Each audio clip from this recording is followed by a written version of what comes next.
Ni siku nyingine tena hapa Gift Online TV ambapo tunakwenda kuzungumza mengi kuhusiana na habari za kimichezo. Hakuna ushindi usiokuwa na kilio. Hiyo ndio hali ya mashabiki wa Yanga wakishangilia ubingwa wao wa ligi, lakini wakikumbuka tukio la kuumia kwa kiungo wao Pacome Zouzoua wanabadilika ghafla. Sasa kiungo huyo ameshafanyia upasuaji wa eneo la liloumia.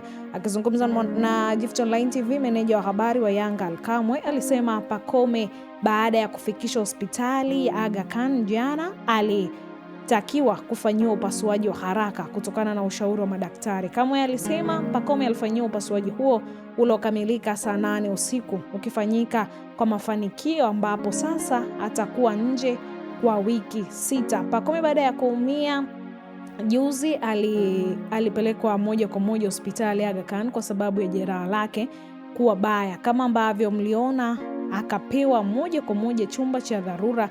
Jopo la madaktari wa pale Aga Khan washiriki na madaktari wengine wa klabu wakakubaliana jeraha lile halitakiwi kucheleweshwa kupatiwa matibabu. Alisema hayo Ali Kamwe, lakini baada ya majadiliano na uongozi ukatoa baraka zake, tukakubaliana afanyiwe upasuaji huo ambao ulifanyika jana. Tunamshukuru Mungu, usiku huo wa saa 8 upasuaji huo ukawa umekamilika kwa mafanikio ya 100%. Kwa mujibu wa ripoti ya madaktari, kutakuwa na wiki 6 za kumwangalia baada ya upasuaji huo, ukiwa ni uangalizi wa awali. Baada ya hapo tutakuwa tunampa taarifa sasa kwamba Pacome atakuwa nje kwa muda gani. Lakini aliyemuumiza Pacome huyu hapa ni kiungo JKT Tanzania Hassan Wahabi.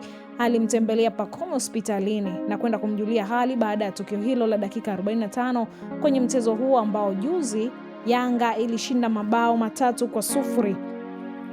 Wahabi ambaye aliongozana na msemaji JKT Masau Bwire alisema hakuweza kuwa sawa usiku mzima baada ya tukio hilo, ambapo alimuomba viongozi wa klabu yake kuhakikisha anafika hospitali na kumjulia hali Pacome kufuatia tukio hilo. Wahabi alisema kudhamiria kumuumiza Pacome kwenye tukio hilo, ambapo alikwenda kwa nia ya kutaka kuondoa mpira kwenye umiliki wake, lakini bahati mbaya ikatokea tukio hilo baya. Mimi sijawahi kukusudia kumuumiza mchezaji mwenzangu, inatokea tunapata maumivu kwenye mchezo wa soka, lakini hili linakuwa tukio kubwa na baya kwenye maisha yangu. Najutia hata kwa nini niliamua kutaka kupokonya mpira kwenye njia ile.